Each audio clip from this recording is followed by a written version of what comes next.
Welcome to Everything Co-op, bringing you information on how cooperatives can help improve your quality of life. This show is being sponsored by the National Co-op Bank, NCB. The NCB is dedicated to strengthening communities nationwide for the delivery of banking and financial services for the nation's cooperatives, their members, and other socially responsible organizations. For more information on the power of community ownership, visit ncb.coop. That's ncb.coop. Now stay tuned for your host, Vernon Oakes. Good morning, everybody. This is Vernon Oakes, and welcome to Everything Cooperative. This morning, we have a lot of rain in the DMV. Good rain. We need that rain for our trees and our flowers and our food. And Mr. Rudy Hanley is on with us this morning. Good morning, Rudy. Good morning. How are you? Sir, I am doing great. Thanks so very much for taking time out to come and talk to us about your illustrious, your career. Thank you. So you were inducted in the Hall of Fame with three other people a couple weeks ago. How was that for you? Well, you know, it's a great honor, obviously, and it's a wonderful organization, and to be in the Hall of Fame is obviously a humbling and a privilege.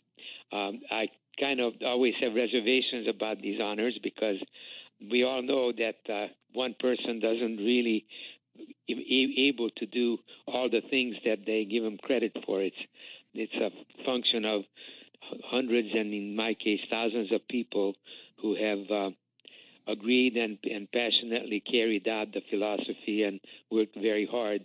And so I see myself as the representative of those people. They can't put all those people on the stage, so they pick one to pick up the honors, but it really belongs to all those people over the years that have made all those successes possible. So that sounds like you're a true cooperator. It's the whole group. It's not just the individual. Exactly. We're part of a system that appeals to all of us, and I think that's why there's a lot of passion in the people who work in this industry. So I hear a little accent. Yes, I'm Hungarian. I escaped from Hungary with my family after the revolution in '56. So if you were trying to get in today, they may not even want to let you in. You're immigrant. Well, you know, it's funny, though, because when we escaped from communism, the communists defeated the freedom fighters and took over the country. And there were lots of executions and things going on. So our family was able to escape. But we did wait in Austria for the U.S. Congress to increase the quota from 19,000 to 37,000 Hungarians that they were willing to admit to basically assist not only the refugees, but the Austrian government, who had a lot of refugees sitting there, and needed to have a sponsor who was willing to take the financial burden if the people coming in were unable to be gainfully employed, and went through background checks and Ellis Island and were issued a green card at the time when everything cleared. So yes, I feel like we're refugees, but we also respect the sovereignty and the decisions of the country, and we just feel very honored and lucky to have been able to come into this country. What's the lucky part? Why do you I think the lucky part is more than anything else. You know, I always maintain that I'd rather be lucky than good. And it just seems, you know, when I go back over my life, is that luck had a lot more to do with everything and timing that I didn't control than my ability to make things happen. Yeah, what I'm asking you, though, is you're saying you're lucky to come here. Why do you view this as lucky to come to the U.S. versus going to someplace else?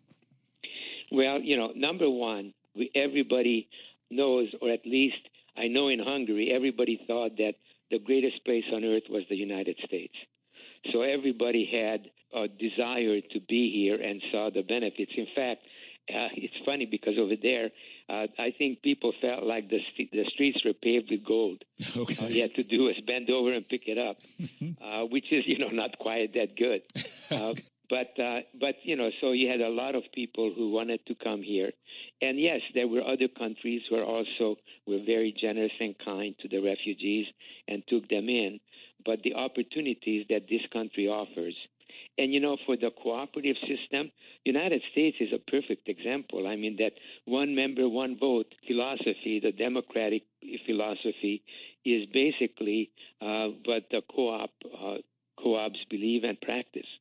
Yeah, that is quite interesting that sometimes people in the 50s and 60s called cooperatives communistic or socialistic or other than democratic institutions, and it gave it a bad name. But it's the most democratic, and some people call it the small D versus the U.S. economy as the big D, or the political system as a big D. But I find that the cooperatives are the big D, and that people are much more active and involved in the co-op than they are in the U.S. government in terms of the number of people that can vote, that come out and vote, the number of people that get involved. As I've traveled the world, though, the reason I ask you about the luckiness, I found that people want to come to the U.S. because of the opportunities, but there's also the opportunities for their children with education. Absolutely. That too often in places around, for instance, I went to Sierra Leone, West Africa, and at the time in the early 90s, it cost somebody $10 a month to send their kid to school, and the GDP per capita, the average income for somebody in Sierra Leone was $10 a month. Mm-hmm. So you had to be on the wealthy side in order to send your child to school. Everybody could not go to school. Right. And that's why this system of what happens in the U.S. is that people can, I guess the gold is in the education. The streets pay with gold. You get it if you get the education. Yeah. Exactly. And obviously also the economic system and all the other things that our forefathers and this country has made possible. But you're absolutely right about the education part. And in fact, my dad was 46 and my mom was 40 when we escaped from Hungary with nothing but the clothes on our back. And they knew that in their lifetime, they were never going to have it better because of the difficulty with the language, the difficulty of the kinds of jobs that they can do. They were making a huge sacrifice, especially with respect to they left all the family behind, and people don't even appreciate the culture. We never understood the culture, and even I, to this day, even though I've been here over 60 years, it's an adjustment. And for an older person, that's a real sacrifice. But they really weren't escaping for them. They gave all of that up for us, the children, because under communism is the same thing, same experience as you just stated, is that most people, especially if you're not part of the Communist Party, if your parents didn't belong to the Communist Party, 8th grade was it. After that, you have nowhere to go except usually labor, manual labor. So yes, this country is what it is in large part to help people even with limited income to take advantage of the educational opportunity, and of course that changes their whole life financially and otherwise. So what you were saying was in the Communist Party, because I've never heard this before, was that the most you could go to was the 8th grade, unless right. if your parents were in the Communist Party, there may be opportunities beyond that. Yeah, then it was limited to those who really had the promise of being able to achieve. It's kind of like the college entry system here, but otherwise you were just totally left out. Okay. So how many brothers and how many siblings were there that came over? So how many siblings do you have? I have one brother. Okay. So with you and your brother, your mom and your dad, you make it over here, you go, and then, so how old were you at that time? 14. Okay, so did you go right into school? Yes, we went to what they call the foreign adjustment branch of a junior high school in California, in East Los Angeles. And about 6 months later, when we mastered the language, then they streamlined us into the regular curriculum.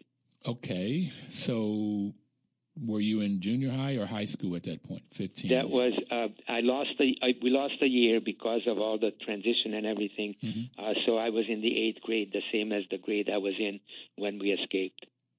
Okay. So now you in the 8th grade, you finished high school. You went to college? I wanted to, but we were obviously financially not well. So what I decided to do is to go in the Army. Okay. And then after I got out of the Army, then under the GI Bill, I was able to go to school. Okay. So what degree did you get, and where did you go? I went to University of California in Irvine, and I got a BA in mathematics and a teaching credential. And so I went into teaching when I graduated. So you were about 26, 27 years old when you graduated? Right. And actually a little older. I would think I was 28 because there was some lapse of time between graduating from high school and going in the service and, just a little time to go from one step to the other. Okay. We're going to have to take a break here. It's a fascinating background and history of coming over from Hungary out of communism taking over.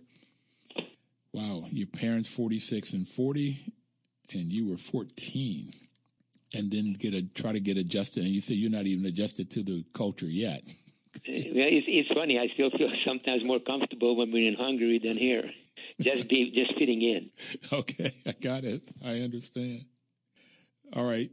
What did you do after college? You taught mathematics. Right. Okay. That's exactly. I taught mathematics. I got an undergrad degree in mathematics, also math and chemistry, and I taught math right out of college. Similar background. Similar, yeah. We're going to take a first break, and then we'll be right back. Please don't touch that dial.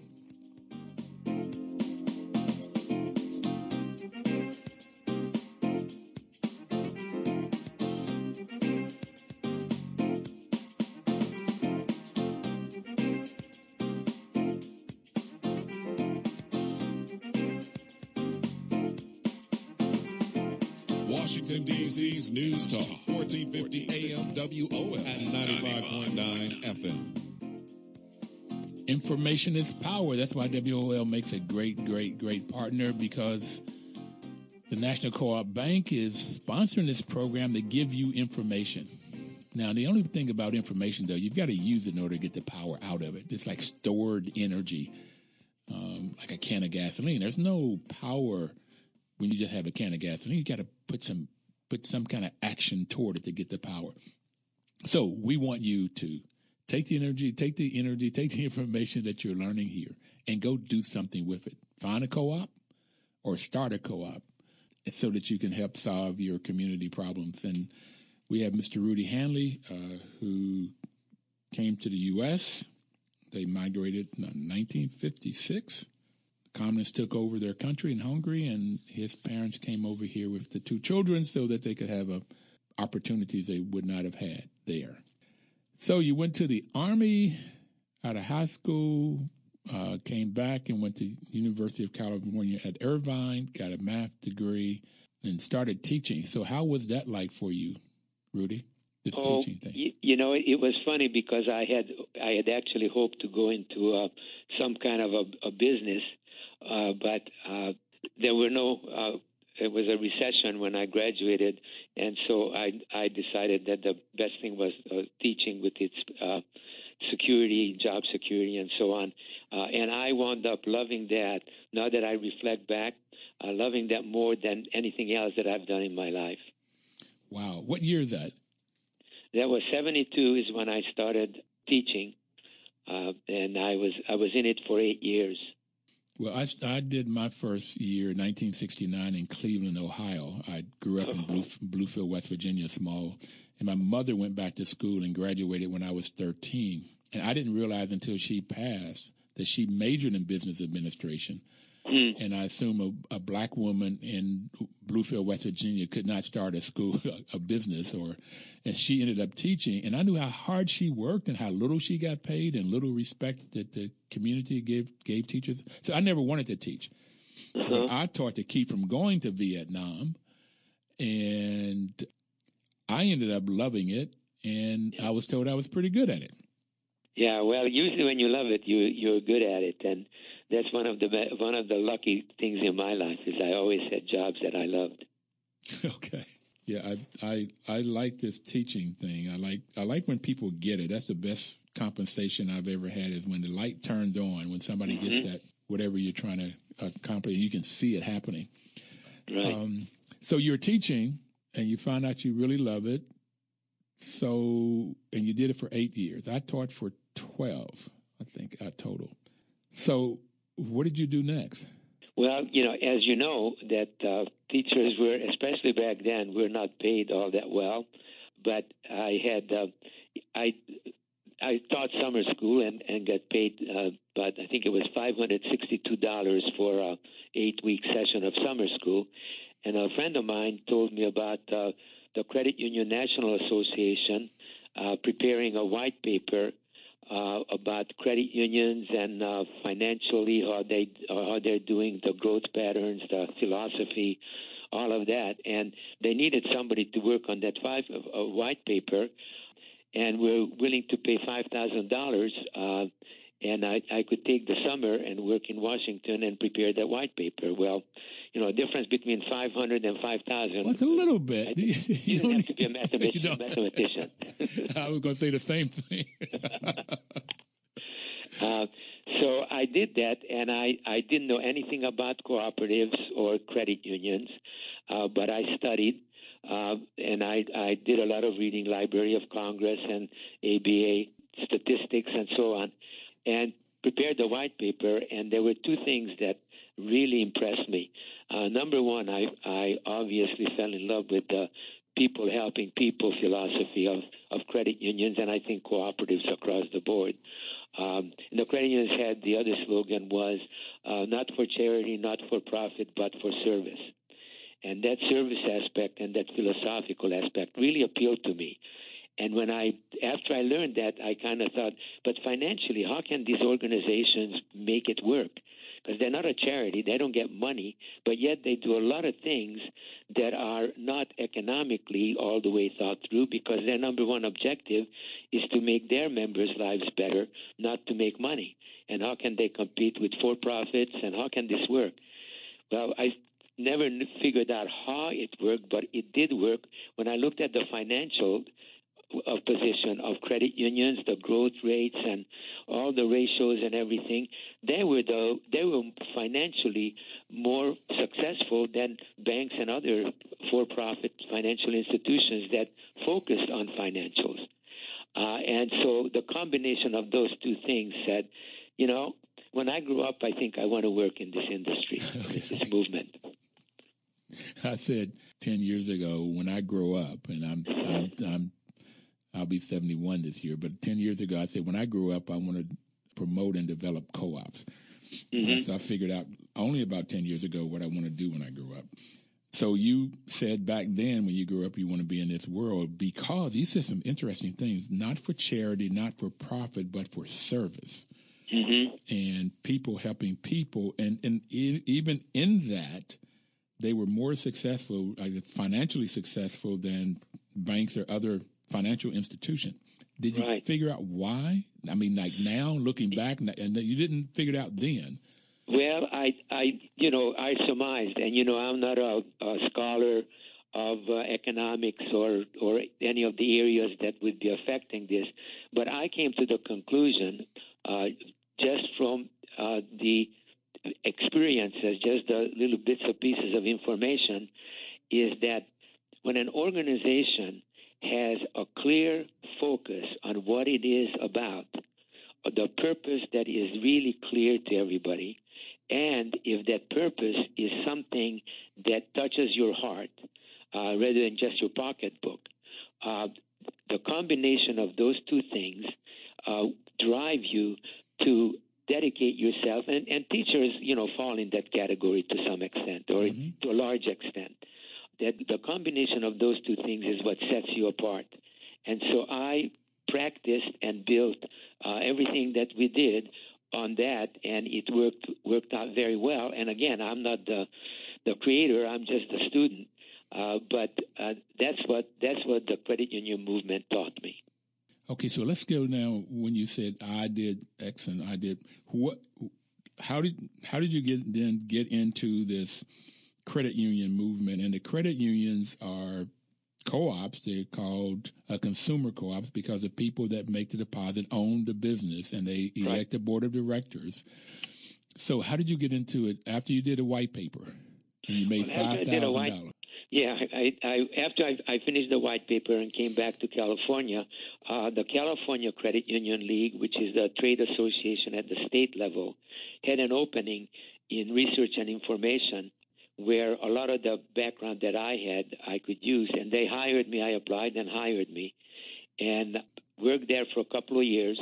And did a lot of that's when the Monetary Control Act of 1980 was passed by Congress, which gave credit unions additional powers. And it had a lot of the powers had to do with areas that I had worked in while I was teaching. And so they hired me, and we put on conferences and education sessions for credit unions. And I got exposed to the people who run day-to-day operations. And I was fortunate enough that at the time Orange County Teachers Credit Union, which now is SchoolsFirst, was looking for a CEO. The CEO was retiring, and he and I, through these conferences, we got to know each other. And so I was fortunate enough to get the CEO job there. It's a teachers credit union, so I had a little more information and empathy for what they were going through. And so I, again, was very lucky. Everything fell in place, and I got the job. So you're in the right place at the right time. You know about credit unions. You've done research about credit unions. You've taught for 8 years, and now there's a credit union that's called California Teachers Credit Union at the time. They need a CEO. They need somebody to run the place, chief executive officer. And you've met this person, and you get that job. Yep. Wow. What year was that? Lucky. That's where lucky comes from. Yeah. And by the way, I do want to go back. I think I used a lot because of talking about what I perceived and what I learned and all of that. But my total belief is I is first of all, in Hungarian, I is small letter, and you are large capital. Wow. And so I am a firm believer that there's a good reason for that, because I cannot accomplish anything alone. And it was always we. And a lot of people, including my predecessor and the organization he built, that made the accomplishments possible. Okay. What year was that now that you became the CEO? 1982. 1982. Okay. We're going to take a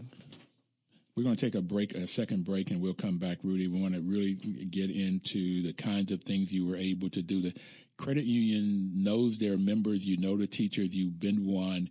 So most credit unions will create products that the members need, and the members are the owners, and so they can tell you what they need. So I want to talk about some of the kinds of things you learned. And I understand there was only one branch when you became the CEO. Correct. We'll be right back.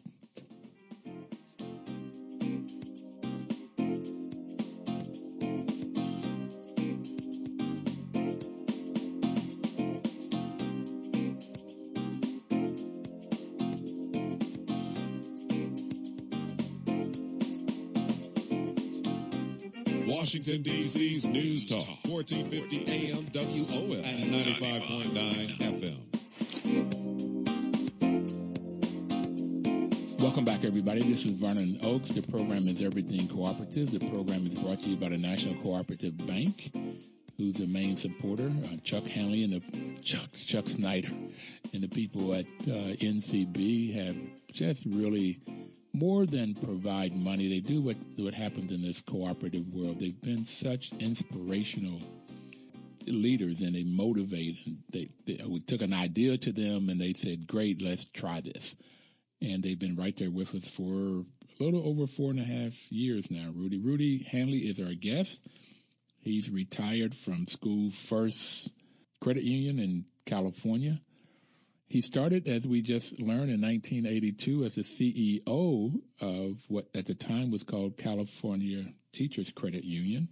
No, it was Orange County Teachers. Orange County Teachers. Okay, yeah. Orange County. Now, what I did notice in 1972 when you started teaching, that's the year I went to California in San Diego. I was teaching mathematics at San Diego State. I'd gotten my master's at math from Penn State, and I was teaching beginning math classes through stats, mainly algebra and statistics, and trying to. And this is where the first time I really saw when the light came on, those students, they were mainly African Americans and Latino that didn't think that they could do math. And then once they got it, boy, they were on their way. Now, you have an interesting background in that you all migrated here from Hungary. And so you were 28 when you graduated from college after going into the Army. Right. And doing some research on credit unions, you got that how successful credit unions are. And so you had an opportunity that came in front of you. You grabbed it in 1982. You became the chief executive officer of Orange County Teachers Credit Union. Right. Got it. So you were just right up the street from me in San Diego in 1972 and then 1982. By 82, I only taught there a couple of years, and then I went to Stanford and got an MBA, and then in 82, I was traveling around the world. No, I was living in Puerto Rico in 82. Okay, so let's talk about, you had one branch and $150 million in assets when you took over. Right. So what are some of the kinds of the products that you worked with the members to create and the staff to create for teachers?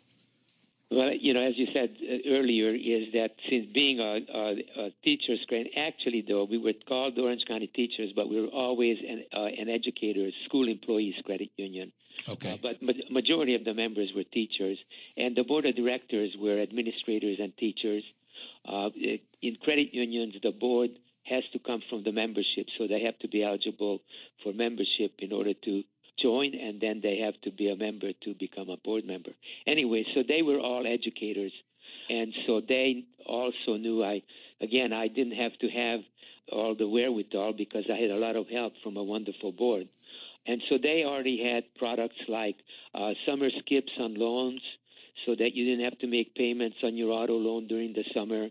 Wait a minute. I didn't have to pay my loan for my car during the summer? Wait, you're right. I wish I could have joined that. Particularly back then, teaching, you didn't make no money. no, remember, the balance stayed, and actually interest kept accumulating, but you didn't have to make payments. So that way you could take the summer off and not have to work. Okay. Okay, so they had that was a feature. The other feature that the credit union had when I joined was a summer saver. And again, these were all products that were created to suit the needs. So instead of a holiday saver or Christmas saver account, they had a summer saver account. And they were set up with very favorable conditions and rates so that the product also helped as far as how much interest they had to pay or how much dividends they received. So the summer saver, if it works like a Christmas saver, they would put money in the 9 or 10 months that they worked. Right. And so they have money over the summer. Right. And then they draw it out over a 2-month period, 2 or 3 month period during the summer. Okay. All right, that's neat. Now, I always, when I was, even at San Diego State, I taught at the junior college in the evenings to make enough money, and I taught summer school. Always taught summer school. Mm-hmm. Okay. So you had the summer savers, you had the skip payments. Any other kind of products that you all did? What about mortgages? Did you all offer mortgages? Yeah, credit unions' powers, especially before 1980, were pretty limited. And so we could do mortgage loans only because we were state licensed. Under the Federal Act, it was still very limited as to what products and services you can offer. But my predecessor's predecessor was heavy into real estate, so he was very creative, and under the State Credit Union Act, was able to introduce. So when I got there, a good part of the loan portfolio, was in mortgage loans. And what really benefits both the credit union and its members was that the field of members, like in any good cooperative, are owners, and they have a special sense of responsibility. And so our loss ratios were much lower than anybody else, and we had the loyalty of the members, so we were able to do some of those things like mortgage loans and seconds because of the solid membership that we had. Oh, wait a minute. Now, when you talk about loss, I'm going to go back to this loss thing, because I've been told that poor people and people that don't have a lot of money, they don't pay their bills. That's why they have bad credit scores and so forth. And most teachers, including my mom and me, while I was teaching, we didn't have any money. I mean, I think you probably learned early on, like some of the lessons I learned is there was more month than money. I mean, in your household. Okay. Right. Okay. So, right. And as teachers, there was almost no money in the summertime unless there was teachers that would cut grass in the summertime and paint houses. And there was always some kind of, you had to get out and hustle to do what you love doing, like you talked about, and that's teaching somebody else's children. But you but there was less losses. Why was that? People paid their bills. Why? Well, several pieces to it. In one part, because they were members of this organization, the loyalty factor is much greater. They felt responsible. And anyway, teachers are very responsible people as in general. But they felt like even if things were tight, they were committed to making payments. And the credit union, on the other hand, again, because of this special relationship, which is there in co-ops, the credit union was more willing to work with them so that in the long run they were able to meet their financial obligation, even though it may not have been on the original schedule, just were able to work things out with them. So those factors, and then obviously at the granting stage is making sure that you were there to assist in their planning of what to buy and how much to pay for, how much to borrow, with their interest in mind, not the credit unions, but the members' interest, which in the long run obviously made the credit union stronger too. So you didn't want them to buy too much house, have too big of a payment, like the whole reason that the 2007, 2008 recession hit. Exactly. Was that the greed in the capitalistic society was you sell them anything more than they can pay for, and you give them a low interest and then a high interest rate, knowing that they're going to default on it. There was no way not to default on those loans. But in the credit union, you're looking for the benefit of the members. What's best for the members? And exactly. So then you're teaching and counseling and coaching them on, okay, how much house to buy here? Yeah. Okay. Let me just tell you a story. I don't want to take too much time on it. But one day I got a call from a lady, one of our members, and she says, "You got to talk to my daughter because she wants to buy this brand new car and she can't afford it, and I want you to talk to her about what this will do to her financial situation in the long haul." And so I got on the phone with her daughter and convinced her that instead of I think it was $18,000 new car, she could get an $8,000 used car that would meet her needs, and demonstrated the points of the implications in her financial situation and long-term benefits and so forth. And again, it was just the kind of things that the credit union did all the time. Again, I did it this time, but this was a practice of the credit union done by my predecessors and by people up and down the chain. But she decided, to my surprise, a teenage girl decided that she was going to go with a used car. Well, as a parent, that they will listen to other people before they listen to the parent. Yeah, that's what the member said. She won't listen to me. She thinks I don't know anything, but maybe she will listen to you, and she did. Yes.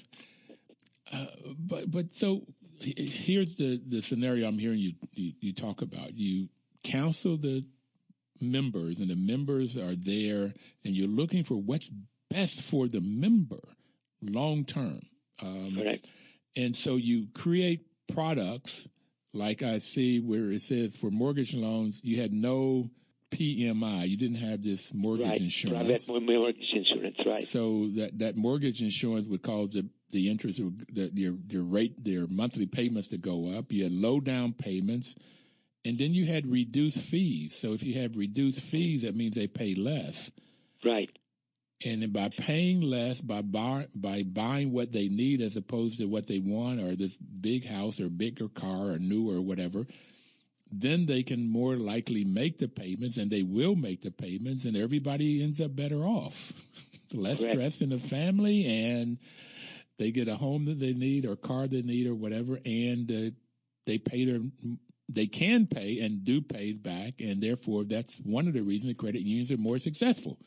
Make that right? Is that what I'm hearing from you? That's correct. That's absolutely right. Wow. And that's the nature of the cooperatives, right? I mean, that is really the distinguishing difference. Yeah, and every co-op, but I really like that you're able to come on and explain to us about the credit union and how the credit union works. And particularly your family coming out of communistic, at least a communistic country that took over, and then coming to a democratic country, and then working in co-ops that are one member, one vote. That's right. what they are. Right. And they work really well. And yes, and the democratic system showed us that one person, one vote is what it makes the difference. Not how much money they have, but how much, but that they're just as important as the members with large deposits. Then, Rudy, what's here for me right now is why we don't have more credit unions and less money in banks, or how we don't, this co-op, why hasn't it functioned so much better than it has in the U.S.? Now, it's all around the world, and I want to hold that question until we come back off a break. Because why aren't there more, people don't know more about co-ops? There's more into co-ops because they really work. And Dame Pauline Green, who was the president of the International Cooperative Alliance, said that co-ops help people to come out of poverty with dignity. Mm-hmm. And that's one of the reasons I love them. And we're going to take our final break, and we'll come back and see if you can answer that question for us.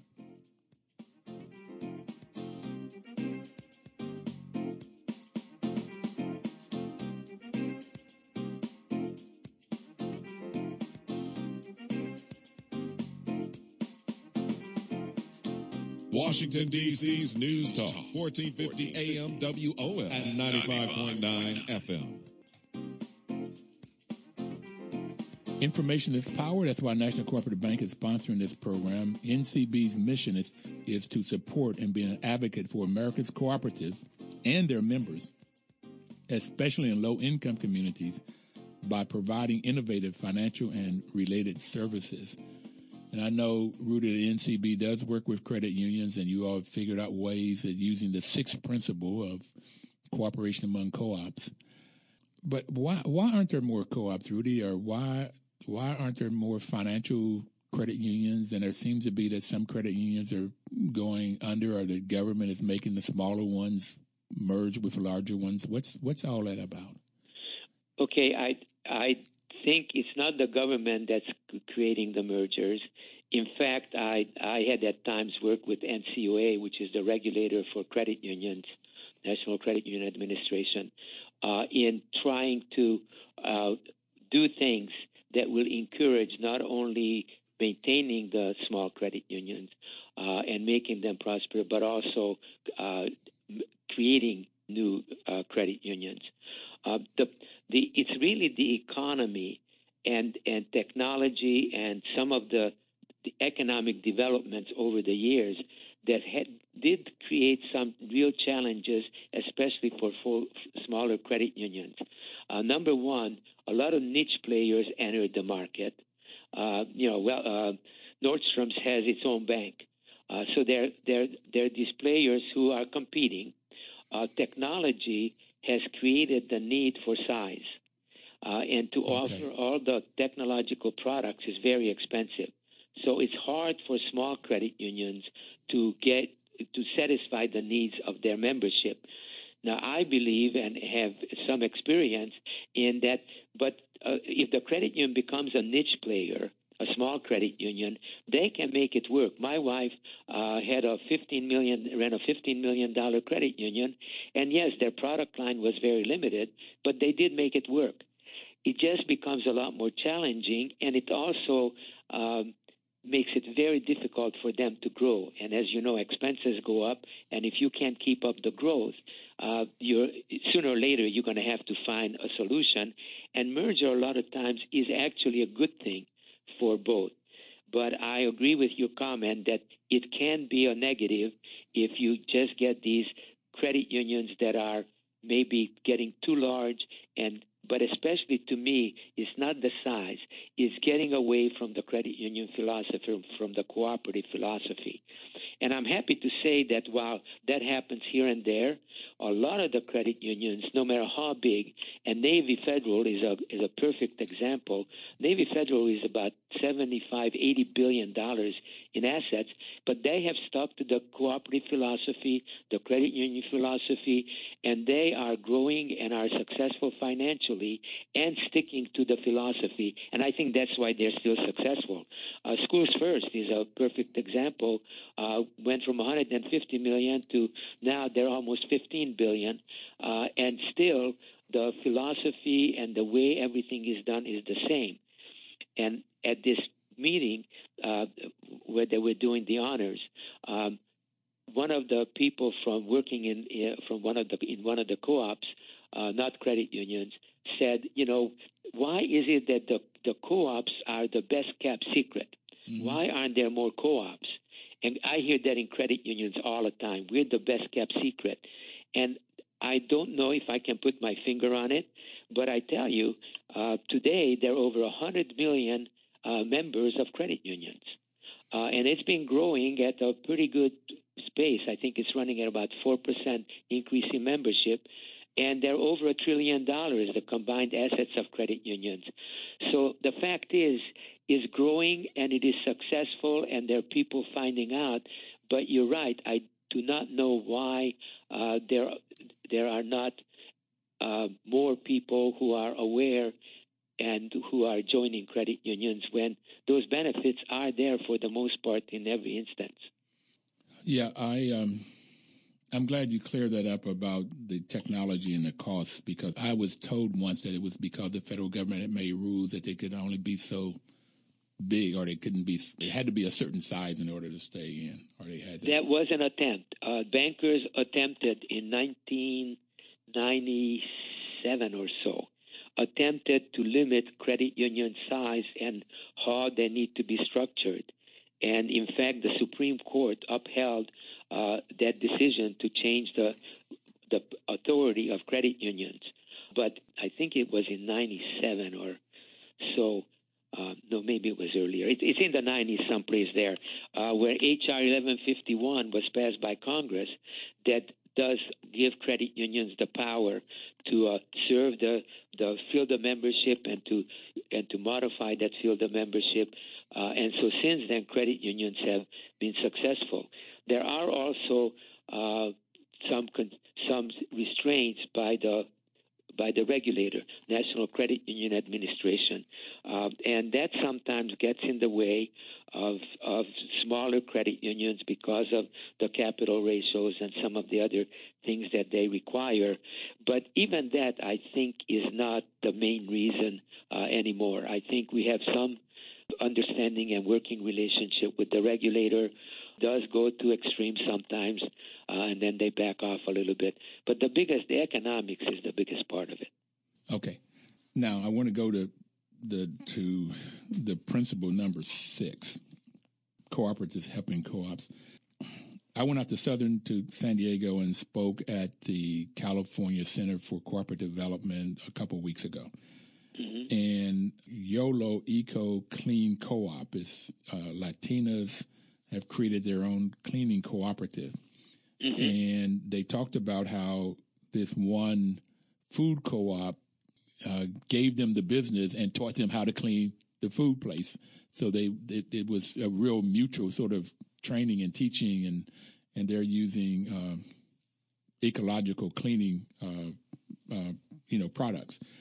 And I thought, well, maybe there's something that I think they're in Davis is their main place, but there might be, you all have 45 credit unions, so I don't know how far up the state you all go or whatever, but maybe there might be some way that help them get some cleaning contracts of your branches, since you have 45 branches. Yeah, we have 45 branches, but the furthest north is like LA, where the LAX is the Inglewood. But, that is a perfect example. And as co-ops, you do need to work together. And if at all possible, you certainly would want to work with these co-ops. I don't know if specifically this one is something that would fit into the credit union's field of membership, because we are limited to serving school employees. But another perfect example of what you're describing is that there are certain segments of our society that can be a common bond that holds those people together. And in Southern California, as you know, if you were in San Diego, there are a lot of Latinos.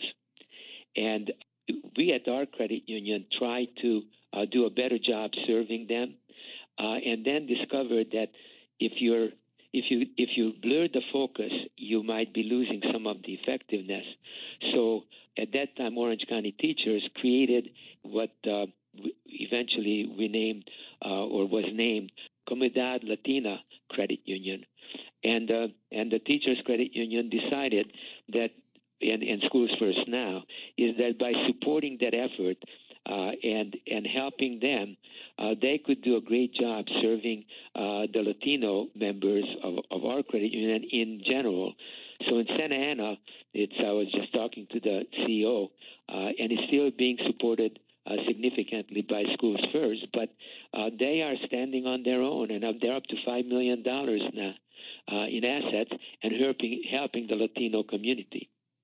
Well, it seems like what co-ops can do a lot, any marginalized people, whether first-generation immigrants or Latinas, or because the Mexican-American, I mean, they owned California at one point, I think. And that's right. And then you got, so in a way, they never immigrated. They were there first. But African-Americans or any group that's marginalized, it's so crazy, people coming together, working together to solve whatever those community problems are. In this case, it's financial. If they need books, or I saw you had another program for teachers for school supplies, whatever it is, because that was always how much my mother put back into this classroom. Okay. Right. Didn't make any money, but she was always buying something for the bulletin board or for supplies for the kids, or some kind of snacks or something. So, yeah, I saw you had loans for that. I mean, it's amazing what you've done, and we only have another minute or so. So what kind of message would you like to leave people with? And it's found a minute. Well, one, what you had mentioned is become aware of eligibility and the existence of credit unions in your area, and whenever possible, make a comparison, and I think you'll decide that credit unions can meet your financial needs better than the other alternatives. And secondly, to recognize the benefit of this cooperative philosophy. And a lot of the times it's philosophical, but by participating in a cooperative, you're actually not only helping yourself, but you are helping people like what you were talking about, the disadvantaged, the people who don't have the power or the voice that they deserve, by joining together and collectively able to do things that individually it may take a lot more, and most of us never would get into that category. And that spirit and the support for that cooperative, I think, is something that makes this country even stronger. Thank you, Rudy. Thank you so very much. Thank you, everybody out there. We'll see you next Thursday, and live cooperatively this week. Thanks a lot. Thank you. Bye-bye. Bye. Washington, D.C.'s News Talk, 1450 AM WOL and 95.9 FM.